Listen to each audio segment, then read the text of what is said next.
Pakistan still coming to grips with it. At least 72 killed in the Easter Sunday suicide bombing of a playground in Lahore, targeting that country's small Christian community, an offshoot of the Taliban claiming responsibility. Can the state protect its minorities? What response? The attacks happened in the hometown of Prime Minister Nawaz Sharif, and it's seen as a direct challenge to him that comes at the same time as Islamists mount a campaign around the recent execution of the bodyguard who in 2011 murdered the governor of Punjab, said governor who had argued in favor of relaxing Pakistan's stringent blasphemy laws. We're going to look at that siege of parliament that was lifted Wednesday by the Islamists and ask about terms of the compromise there. And more broadly, how closely do you tie the targeting of Christians to the pressure to impose Sharia law, with the all-or-nothing ideology behind last week's Brussels attacks, for instance?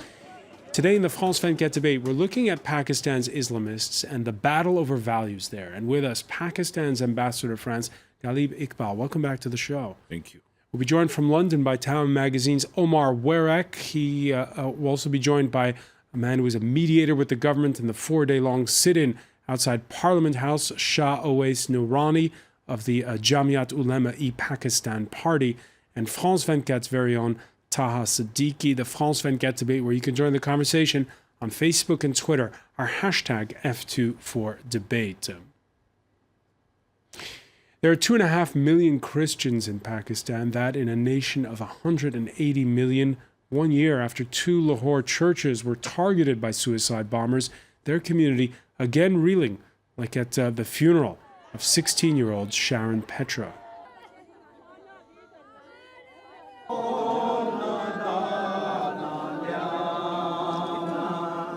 Nowhere we are safe, especially seeing the Christians.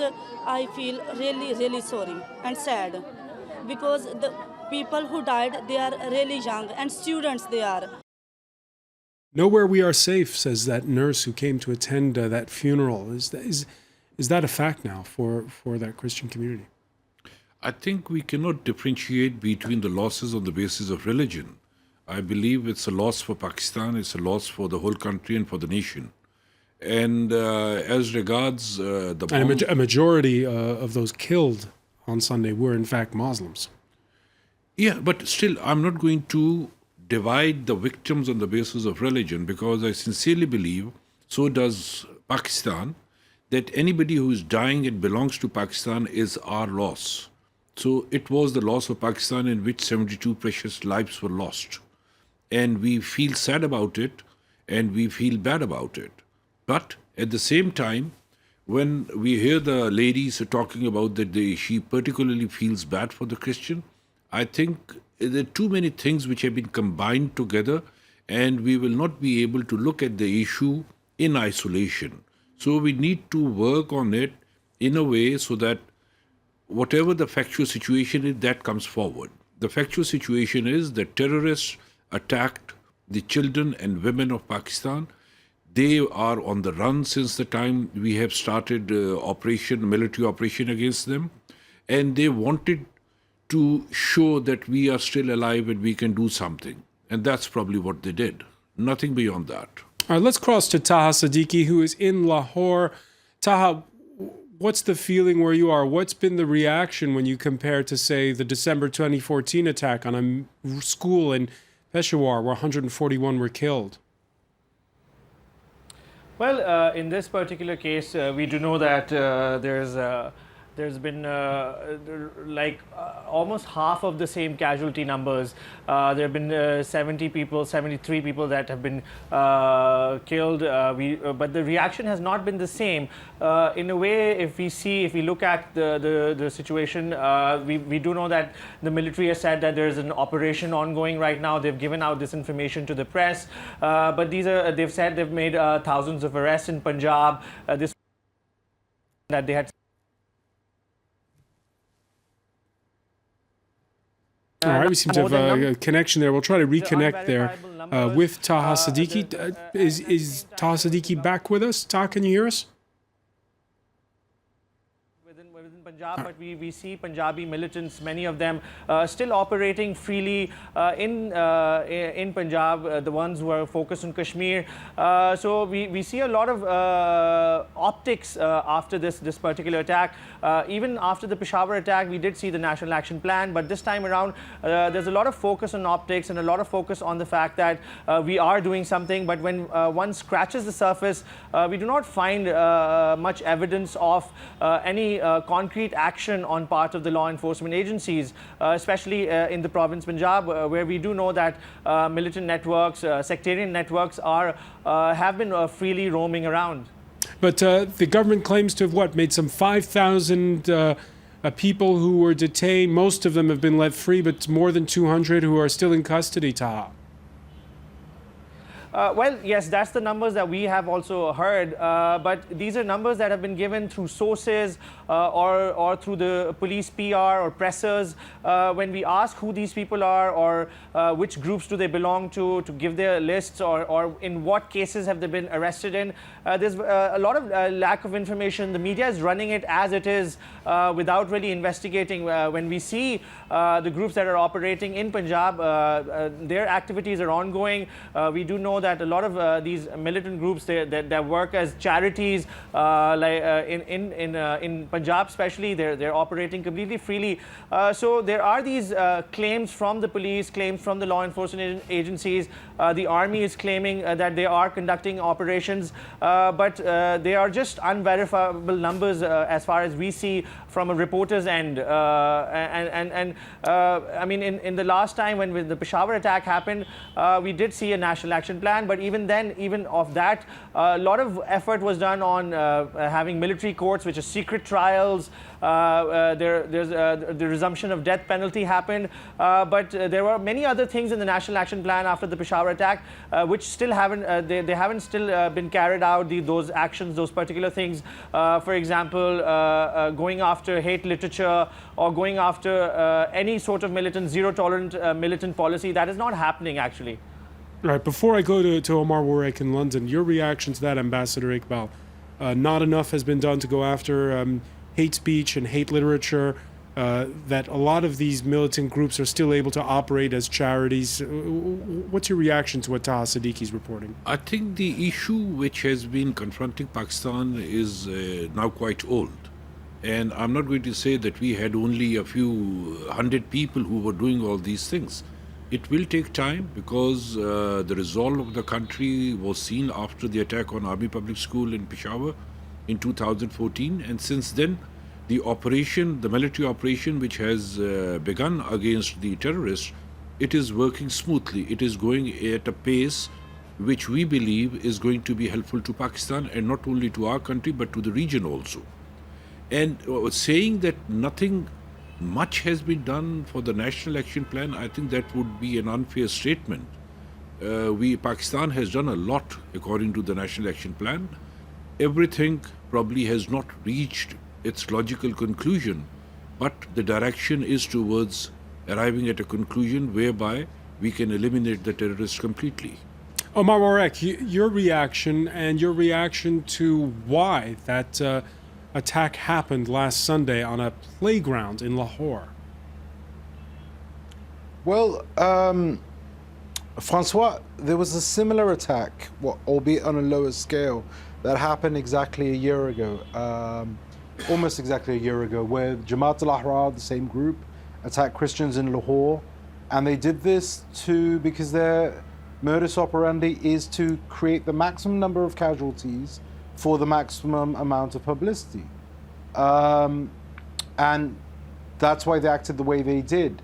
Now, what we've seen is, I agree and I disagree with elements of what both speakers have said, in the sense that the National Action Plan has demonstrated some gains. As a result, suicide bombings were down last year in Pakistan. But as Taha said, there's the problem of groups that operate within Punjab, in Pakistan's heartland. And this was one such group. And so even the operation we're seeing right now is actually almost a sort of retaliation for the Sunday attack.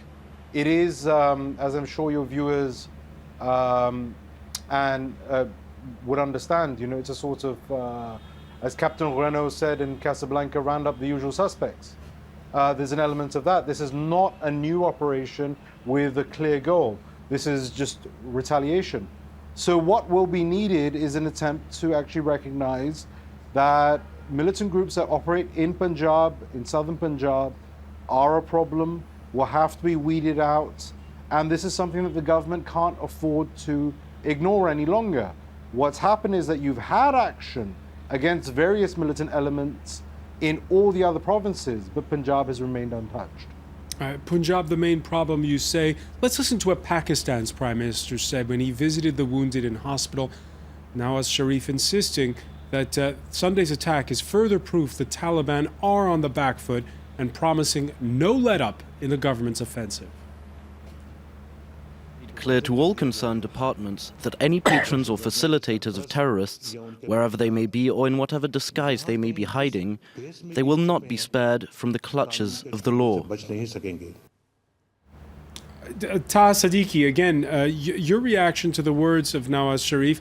How do you take on militants who in places like Punjab? Well, basically, if we look at it, Nawaz Sharif is not really in charge of the security policy in the country. He is the Prime Minister, but we do know that the policy for security, for that matter, for defense or foreign policy or internal security, that is run by Pakistan Army, that is run by Rawalpindi, which is the adjacent city to Islamabad, where the Prime Minister sits. From their policy and their strategy, so now why do we need these Punjabi militants that exist and which are focused on Kashmir? We do have the Afghan militants also, which are focused on Afghanistan. And now these are foreign policy objectives that the military, this policy, it has been pursuing for the last 30 years or even for longer than that. And for them, this foreign policy tools, objectives, we've seen how openly the Afghan Taliban operate out of Pakistan in Quetta or, for example, in Karachi. We do also know right outside Islamabad, there have been Afghan Taliban leadership that have been found. That exists. Then there's the Kashmiri militants, which we do know are based out of Punjab. So all of these are foreign policy objectives, and that's what the Pakistan military But have the links specifically?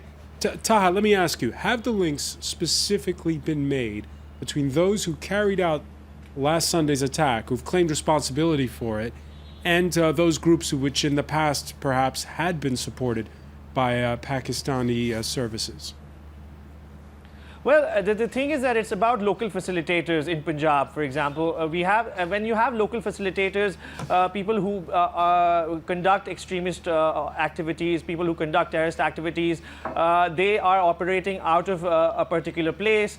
Then when outsiders come in, for example, in this particular attack, Jamaat al-Ahrar, it's mostly based in the tribal belt or on the Afghanistan side. But when they come into Punjab, they have these local facilitators in the form of the local Punjabi militants, which are considered pro-Pakistan, and these they provide them refuge. They're from the same brethren. They have the same networks. They have the same people surrounding them. So because of that, this network of facilitation really helps them, and that's why they are able to strike wherever they want and whenever they want. Able to strike wherever they want, whenever they want. Your reaction to that, Ambassador? I think probably that would be an exaggerated statement. A few years ago, if you would say that, probably I would agree to that. Presently, no, they are not able to strike wherever they want. And in addition to the local extremists, the domestic extremists in Pakistan, I think Pakistan and the world should know that Pakistan is also facing problems from other countries. Recently, Pakistan arrested a serving Navy commander from India who was involved in subversive activities in Pakistan. He was presented to the media yesterday, and there was a complete confessional statement. They agree, and he agreed that he has been involved with subversive activities in Pakistan. So we are on the lookout, we are seeing everything, we are monitoring everything, and at the same time, whenever we feel that there is a good lead to follow, the agencies follow that. And one point which Taha raised, I would like to clarify that Prime Minister is not in charge of security and foreign policy and defense policy. I think this is the second exaggerated statement, because Prime Minister, being the chief executive of the country, he runs the country, and the Prime Minister is in charge of all the policies within the country. But we're talking about a man, Nawaz Sharif, who knows a thing or two about what it's like to be ousted by a coup. That's happened to him in the past. He has to handle the military, you'll agree, with kid gloves. We have stakeholders in the country. We have a business community, we have the economists, we have the military, we have bureaucrats, everybody. And the Prime Minister always takes all the stakeholders on board before taking any final decision. And the decisions always come out from the Prime Minister's office. And it's very clear. And looking at the Taliban, resurgence of Taliban in Punjab, I will not call it resurgence of Taliban in Punjab. I think they were already there, they are on the run, and as has been conveyed many times, I think they find it a bit difficult to conduct those terrorist acts in Pakistan wherever and whenever they want. Omar Warek, who has the final say then when it comes to that campaign to take on the Taliban in those tribal areas? Well, I would agree with the ambassador that there are different stakeholders. The difference is that neither the business community, nor the economists, nor the bureaucrats, or maybe the bureaucrats, have run the country for half of its history directly.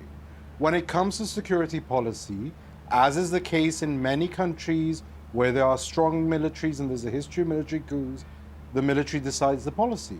I mean, that's simply a fact. In fact, the Pakistani government has not exactly been hiding this fact themselves. They've been conceding that it's the military that runs the National Action Plan, for example.